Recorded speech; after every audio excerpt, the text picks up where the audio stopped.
సహోదరి సహోదరులారా, మీకు శుభవార్త. 2025 సంవత్సరంలో మొత్తం 365 అంశాలను మీతో పంచుకోబోతున్నాము. జనవరి 1వ తేదీ నుండి ప్రతిరోజు ఒక అంశము మరియు దానికి సంబంధించిన వాక్యమును పంచుకుంటాము. దయచేసి ఆ వాక్యములను వినండి, ధ్యానించండి మరియు ఆశీర్వదించబడండి. దయచేసి సబ్స్క్రైబ్ చేయండి మరియు మీ స్నేహితులతో పంచుకోండి. ధన్యవాదాలు.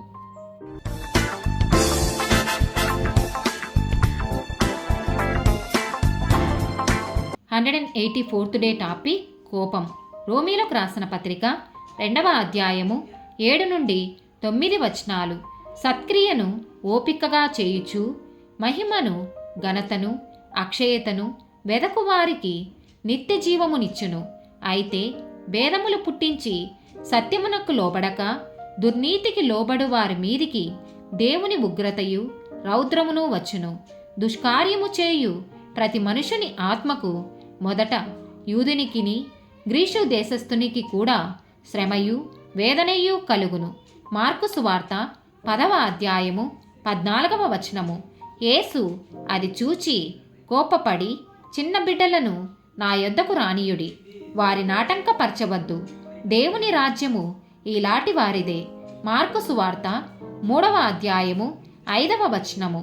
ఆయన వారి హృదయ కాఠిన్యమునకు దుఃఖపడి కోపముతో వారిని కలయచూచి నీ చెయ్యి చాపుమని ఆ మనుషునితో చెప్పెను. వాడు తన చెయ్యి చాపగా అది బాగుపడెను. యెహెజ్కేలు గ్రంథము 13వ అధ్యాయము 13వ వచనము. ఇందుకు ప్రభువైన యెహోవా సెలవిచ్చినదేమనగా, నేను రౌద్రము తెచ్చుకొని తుఫాను చేత దానిని పడగొట్టుదును. నా కోపమును బట్టి వర్షము ప్రవాహముగా కురియును. నా రౌద్రమును బట్టి గొప్ప వడగండ్లు పడి దానిని లయపరచును. నహూము గ్రంథము 1వ అధ్యాయము 6వ వచనము. ఆయన ఉగ్రతను సహింపగలవాడెవడు? ఆయన కోపాగ్ని ఎదుట నిలవగలవాడెవడు? ఆయన కోపము అగ్నివలే పారును. ఆయన కొండలను కొట్టగా అవి బద్దలగును. 2వ కొరింథీయులకు రాసిన పత్రిక 7వ అధ్యాయము 11, 16 వచనాలు.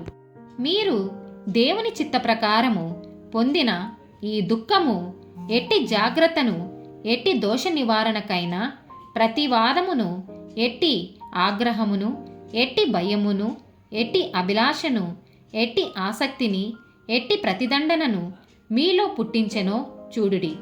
ఆ కార్యమును గూర్చి సమస్త విషయములలోనూ మీరు నిర్దోషులై ఉన్నారని రుజువుపరుచుకొంటిరి. ప్రతి విషయములోనూ మీ వలన నాకు ధైర్యము కలుగుచున్నది గనుక సంతోషించుచున్నాను. ఆమేన్.